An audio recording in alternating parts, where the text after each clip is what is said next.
Justa Prosa, um podcast do TRF4 para o cidadão. Olá, seja muito bem-vindo ao podcast Justa Prosa. Este episódio da série No Interesse da População traz uma entrevista com Antônio Luiz de Oliveira Júnior, que é engenheiro eletricista da divisão de obras do TRF4 e vai falar um pouquinho com a gente sobre a instalação de painéis solares na sede do tribunal e as melhorias, não só para o meio ambiente, mas econômicas também, proporcionadas por essa tecnologia. O Justa Prosa é uma produção da Secretaria de Comunicação Corporativa do TRF4. Eu sou a Marjulia Angonese e converso agora com Antônio Luiz de Oliveira Júnior. Muito obrigada por aceitar o nosso convite, é um grande prazer tê-lo aqui com a gente. Eu que agradeço, obrigado por estar à disposição para esclarecer o que for necessário. Bom, o Tribunal Regional Federal contratou a implantação de painéis fotovoltaicos no seu prédio sede e também no anexo.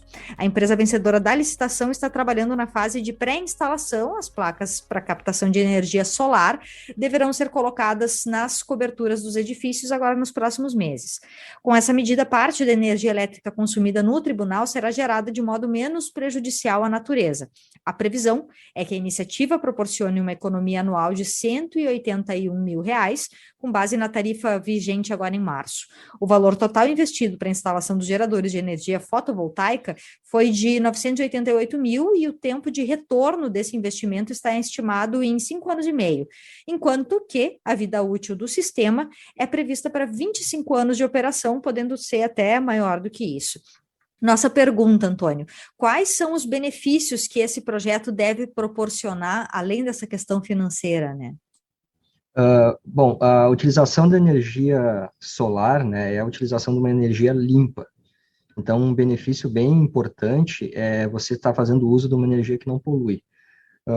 Em termos de energia elétrica, sim, né, o que é disponibilizado no Brasil através do Sistema Interligado Nacional, a gente tem energia proveniente de usinas hidrelétricas, né, aquela clássica Itaipu, que todo mundo já ouviu falar, usinas térmicas, usina nuclear, tem energia eólica, solar. A energia solar, ela é limpa porque ela não tem emissão de gases para geração, por exemplo, o que acontece na energia térmica. Então, até nós vamos falar mais adiante ali da questão da equivalência de plantio de árvores. A gente utilizando a energia solar, né, a gente não tem emissão de CO2, que é um gás de efeito estufa. Então, seria o equivalente a ter árvores plantadas para remoção desse gás de efeito estufa. Então, assim, além da questão financeira, de economia, no caso de recursos, né, por estar utilizando uma energia livre de custos, o sol está aí, ele é de graça, tem a questão também do impacto ambiental que não ocorre com o consumo de energia solar, fotovoltaica. Bom, a nossa pergunta, né? Como é que funciona essa tecnologia para nós que não somos engenheiros eletricistas e que não estudamos, né, o suficiente para entender como é que a gente pode transformar o sol em energia para, por exemplo, fazer com que os elevadores funcionem? Sim, um componente da instalação, o componente até principal, né, são os chamados módulos fotovoltaicos. São aquelas placas retangulares grandes, não sei se as pessoas já viram, devem ter visto em algum lugar, assim, que elas são compostas de placas de silício, basicamente, que é um material semicondutor, né, e com a incidência da luz nessa placa, é gerada uma diferença de potencial ali, uma tensão elétrica, né, uma disponibilidade de energia, que pode-se dizer, através de um efeito chamado efeito fotovoltaico. Esse efeito foi descoberto lá em 1800 e pouco, né? E posteriormente foi estudado até pelo próprio Einstein, ali no início dos anos 1900. E através do desenvolvimento da tecnologia, e aí veio novas técnicas de produção, e nos anos 60, 70 ali foram desenvolvidos os semicondutores, que seriam a aplicação do silício, que nada mais é do que areia processada, que é um recurso natural abundante no planeta, né, e aí daí que vem também toda a própria eletrônica, todo o desenvolvimento de eletrônica foi baseado no silício, tem os transistores, etc. e tal, microcontroladores, microprocessadores de computador e tudo mais, mas uma das aplicações são esses módulos fotovoltaicos, essas placas grandes, aí tem ali a incidência da luz solar, no caso, ou qualquer luz Até é importante até se dizer que não é necessário calor para a geração da eletricidade no módulo fotovoltaico, basta a incidência de luz. Então, até em países nórdicos, onde é bem frio, você consegue a geração de energia solar fotovoltaica. Então, com isso, é gerada ali a corrente elétrica, né, no módulo, e isso passa por um equipamento eletrônico que a gente chama de inversor de energia, né, que ele condiciona essa energia e possibilita que ela seja injetada na rede elétrica que nós recebemos a alimentação da concessionária, no caso a CE aqui. Né? Então, o que é o sistema? É o módulo fotovoltaico conectado num inversor da nossa instalação, né, ligado na rede elétrica. E aí tem um medidor de energia da CE, que gera a conta de luz todo mês, né? Esse medidor, no caso a CE troca ele, passa a ser um medidor bidirecional, então ele não vai tarifar apenas a compra, ele vai tarifar também a compensação da energia gerada. Né? Com isso a gente tem o ganho financeiro, que possibilita que tenha depois o retorno do investimento, que no nosso caso aqui vai ser em torno de 5 anos e meio, que a gente estimou. Sendo que se houver acréscimos de valor de tarifa além do normal, esse retorno até ele é mais rápido. Bom, então basicamente é isso. Eu não sei se eu cheguei a explicar em tintas gerais assim, mas é uma tecnologia que está sendo amplamente utilizada no Brasil cada vez mais, né? Cada vez mais. E veio para ficar. Eu acho que o futuro é isso aí. Energia solar é o que a gente precisa. Então, basicamente, né, são até para que as pessoas nos compreendam, né, o silício, que nada mais é, como tu mesmo falou, areia, né, e é por isso que é um condutor desse calor, entre aspas, né, dessa energia que vai ser captada por esses painéis. Mas para isso não precisa necessariamente estar quente, precisa só ter Não, luminosidade. é luz, até não é calor. Então, assim, ó, é a luz que gera os elétrons. Elétron é a corrente elétrica, é a eletricidade, energia elétrica. Então, ela é uma conversão de luz em energia elétrica. É uma energia extremamente limpa. Por exemplo, numa condição de geração de energia através da usina hidrelétrica, né? Nós temos o dano ambiental para a construção da usina, que é um dano considerável. Normalmente envolve alagamento de grandes áreas, né? E aí tem impacto ambiental, tem impacto econômico, tem famílias que produzem produtos agrícolas na região que tem que ser desalojadas, tem toda aquela confusão, aquele estresse todo que causa a construção de uma usina hidrelétrica. Então, a hidrelétrica é uma usina limpa em termos da produção dela, não gera gás, por exemplo. Mas a construção da usina é impacto ambiental pesado. No caso da energia termoelétrica, né? O que é? É a queima, principalmente no Brasil, do carvão mineral, né? Que por si só, a própria extração já é danosa ao meio ambiente, além de causar, inclusive, danos às pessoas que trabalham no processo. E aí tem a queima desse carvão lá na usina, né? Para fazer, no caso, gerar vapor, para fazer girar as máquinas que geram a eletricidade. E a própria queima do carvão gera gases de efeito estufa, no caso o CO2. Então, a termoelétrica também é uma forma de... é uma usina extremamente danosa ao meio ambiente, né? Inclusive, Bom, até para cidades, né? A queima cria fuligem, né? Cria fuligem, e sim, causa sim. problemas respiratórios. A gente sabe de vários casos de moradores que não só ingressaram na justiça, né? Sim. Inclusive por conta disso. Aí tem a situação da própria extração, que acaba gerando efeitos extremamente danosos por conta do impacto necessário para abrir essas minas, né? De ter que explodir rocha, né, e que depois ficam os bolsões no subsolo, causando também problemas até mesmo de erosão de áreas urbanas. A gente tem esse problema em diversas cidades aqui do sul do país também. É uma energia que não só é contaminante, mas também é socialmente ruim para as pessoas e que acaba trazendo danos para a coletividade, porque alguém precisa pagar essa conta também, né? Com certeza, isso também é uma energia por si só mais cara também, né? Até porque as máquinas, no caso, das usinas termoelétricas, são máquinas muito pouco eficientes. Para ter uma ideia, a eficiência de uma máquina, uma geradora a carvão é, no máximo, 20% de eficiência. E no caso da usina essa nossa que a gente está fazendo aqui, solar, a eficiência dela por causa de sombreamento, ela cai para 85%. Né? No caso, isso porque tem sombreamento de caixa d'água, ele é um telhado ali que não foi feito para colocação de gerador solar, né? É um prédio, no caso do prédio sede do TRF, é um projeto da década de 90, né? Final dos anos 90 que foi concluído o prédio. Mas no caso de colocar uma usina em telhados planos, em lajes planas, no topo de edifícios, com insolação plena, sem sombreamento, a eficiência é da ordem de quase 100%. Né? O próprio processo de geração ele é extremamente limpo, incidiu a luz na placa, gerou os elétrons, circulou, injetou na rede. Você imagina uma usina térmica, tem aquele transporte de carvão, a gente vai para a praia Santa Catarina, a gente passa ali em Tubarão, Capivari de Baixo, ali tem aquelas usinas da Suez, da Tractebel Energia ali, a gente vê plataformas para transporte de carvão, vê aquelas chaminés emitindo fuligem, né? Então, acho que solar é tudo de bom, né? É uma possibilidade muito importante para que a gente possa continuar vivendo nesse planeta, né? Bom, essa inovação, ela pode ser utilizada só por empresas, por instituições públicas, ou ela, a curto, médio, longo prazo, também pode ser implantada nas casas das pessoas, nas nossas casas mesmo? Não, já é implantado em casas, né? A gente observa na própria cidade, em condomínios, em residências também, a gente vê no telhado lá umas placas pretas, assim. Algumas dessas placas pretas são de aquecimento de água, que é um processo diferente, aí sim é calor, né, que tem microtubos ali, que a água passa, esquenta, vai para um acumulador, acumula água quente lá.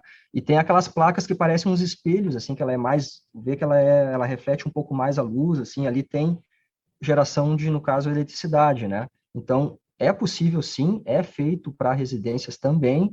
A CE permite que consumidores que a gente chama do grupo B, que é em baixa tensão, né? O tribunal aqui é grupo A, a gente faz a nossa medição em tensão maior, mas os consumidores comuns, assim como eu, como você, como qualquer outro, pode ter também em casa, na sua casa, no seu condomínio, no seu sítio, né?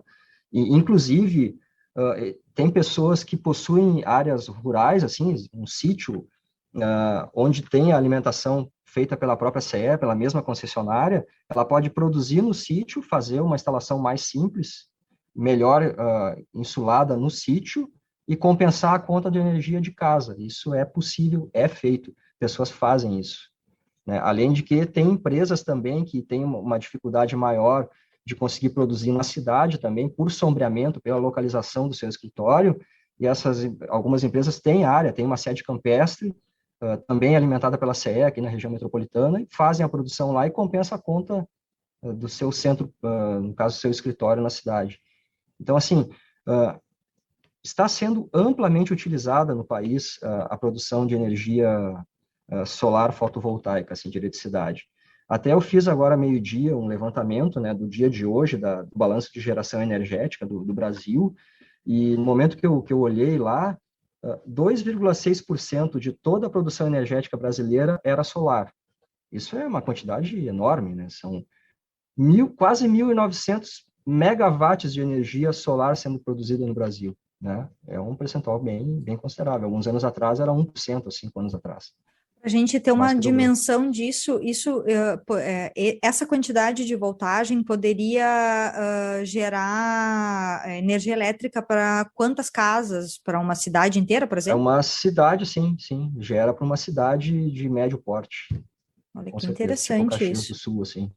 Que tem 400 e alguma coisa, 1.000 habitantes, eu não sei exatamente quanto está, é a minha terra natal, Sim, inclusive, mas deve ter isso. coisa de 450 mil habitantes, por aí. E é uma energia, uma tecnologia muito cara de se instalar em residências, ou compensa ao longo do tempo?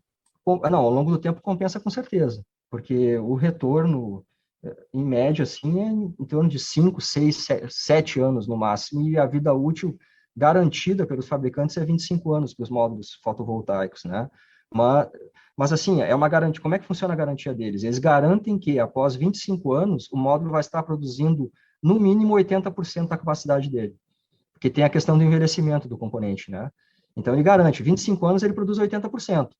Só que não quer dizer que vai chegar a 25 anos, tu está produzindo 80%, no 26º ano é zero. Não, ele vai continuar, vai estar caindo um pouquinho, vai cair a 70, 75, e ainda vai estar produzindo e vai passar de 30 anos, e vai a 40 anos.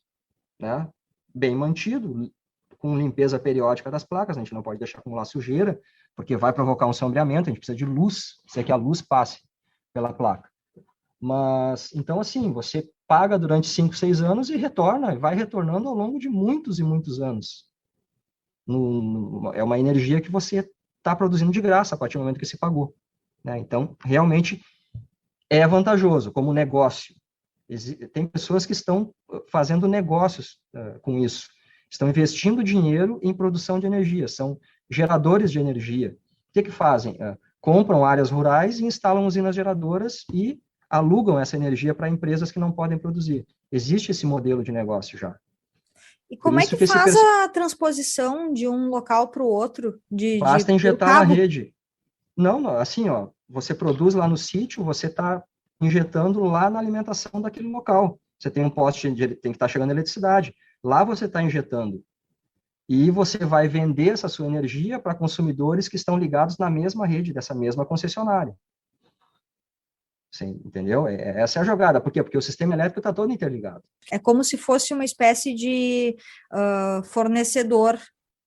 Isso, é um fornecedor. Pensar no exemplo bobinho que apareceu, que me surgiu agora em mente, mas é como se eu fosse produtora de, sei lá, tomate e produzisse, entregasse para a Ceasa, que vai revender para quem for lá comprar, mas como eu estou produzindo, eu vou receber esse valor e a pessoa vai pagar menos porque eu estou oferecendo mais tomates, e aí acaba você imagina o preço. Como se tivesse uma grande linha de distribuição de tomates e você está produzindo tomate, injetando na linha na frente da sua propriedade, e essa linha se estende e vai para a cidade.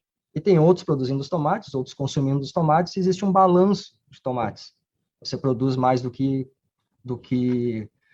consome, você tem um balanço positivo, você tem um recurso, né? Entendi. Olha que interessante. Mas assim, voltando para a questão do custo, né? Eu acabei me alongando e tal. Acontece que um custo inicial, ele é elevado, assim, né? No caso do tribunal aqui, é quase R$1 milhão ali para implantar a usina, né? Então, no meu condomínio, assim, foi estudado, onde eu moro, no Jardim Botânico aqui em Porto Alegre, foi estudada a possibilidade de fazer geração lá. Mas, devido à configuração das torres, dos prédios, a caixa d'água muito elevada acabava sombreando demais, então a gente teria que colocar nas garagens. Mas, por ser condomínio residencial, assim, acontece que os moradores não quiseram desembolsar um valor elevado, mas era um belo de um negócio. Você desembolsa inicialmente, mas depois tem o retorno, né? Então, tem um pouco dessa dificuldade. Linhas de crédito não tem muitas, né? Isso acaba dificultando um pouco a implementação maior no país, e a questão tributária ainda é um pouco impeditiva. Se você vai comparar, por exemplo, com a Europa, com a Alemanha, com os Estados Unidos, no caso a América aqui, lá a geração solar é muito maior, muito maior. Na Alemanha existe isso aí já há 40 anos. E lá, inclusive, aqui, assim, no Brasil, você pode compensar o seu consumo. Tá? Na Alemanha, além de compensar o consumo, o governo paga, você pode ser um fornecedor de energia. Como o exemplo bobinho que eu dei antes em relação à questão dos tomates na Ceasa. A Ceasa me paga no Brasil, pelos tomates. Ainda você não vende ainda. Os modelos de negócio são baseados em compensação de conta de energia dos clientes. Certo, entendi. Bom,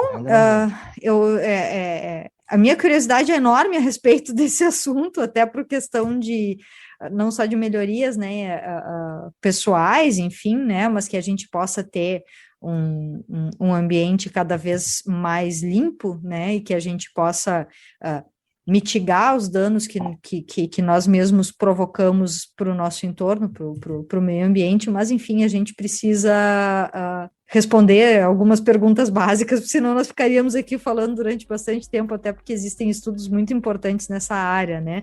Eu queria te agradecer muito a participação aqui no nosso Justa Prosa dessa semana, Antônio Luiz de Oliveira Júnior, que é engenheiro eletricista da divisão de obras do TRF4. Foi um grande prazer conversar contigo sobre essa nova possibilidade, que não é tão nova assim, né? Mas que para as nossas casas, para as nossas empresas, para as nossas vidas, é uma possibilidade de inovação para a melhoria das nossas vidas como um todo, né? Muito obrigada. Eu que agradeço a oportunidade. Um abraço. Obrigado a todos.